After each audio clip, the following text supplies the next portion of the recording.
Tonight's topic is African Americans and the labor movement. And it is an American story. Members of the Congressional Black Caucus have an opportunity to speak directly to the American people on an issue of great significance to us, which is the future of the organized labor movement and how that relates to the economic viability of the African American community and to America as a whole. Labor unions have historically sought to fight for workers' right, to increase wages, raise the standard of living for the middle class, ensure safe working conditions, and increase benefits for both workers and their families. Labor unions played an important role in the civil rights movement. Today, the labor movement continues to be an important issue for African Americans, just as important as it was 50 years ago during the March on Washington for jobs and freedom. On August 28, 1963, more than 300,000 people, including myself, witnessed the call for civil and economic rights for African Americans, and on that hot day in August, we heard Dr. Martin Luther King Jr. deliver his historic I Have a Dream speech. The march was one of the largest rallies for civil rights in the history of our country, and it was organized in large part, I want to make this point, it was organized in large part by labor unions. And what we see today is an erosion of that dream. In 2012, more than 14 million people were members of a labor union. But you know what? That is down from almost 18 million 30 years ago. That is very sad.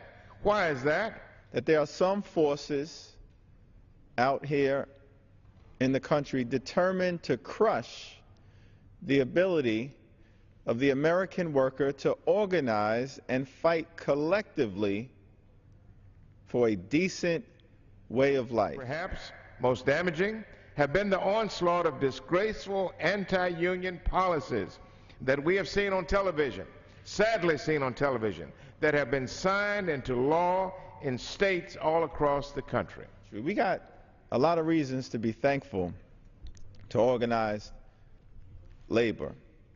Because my dad was a union worker. Oftentimes I say I was able to go to college because of union dollars. When I was in high school, that I worked at a grocery store, and it was a union grocery store, probably the only one in the Dallas-Fort Worth Metroplex.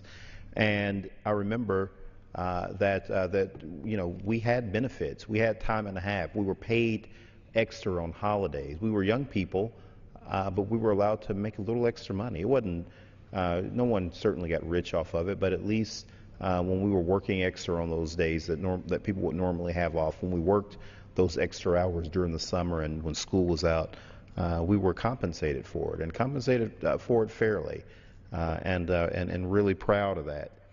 I was proud as a member of the state legislature at the time in 2012 to support the effort to unionize by a group of very courageous cable workers in Brooklyn, organized by the Communication Workers of America. They voted in the face of significant pressure to the contrary to join the union and to organize a chapter in order to fight for better wages and for stronger health care and the possibility of a better retirement. We must continue to fight for those in our community who are denied economic opportunity and equality. Labor unions are at the forefront of these endeavors. The success of our country is not because of us here in Congress, the policymakers, but it's because of the hard work of so many Americans who help build a strong and resilient nation. And we in the CBC believe that the best way to get there is not to continue to attack organized labor, but to recognize what it has done for this country and to strengthen organized labor as we move forward. And with that, I yield back the balance of my time.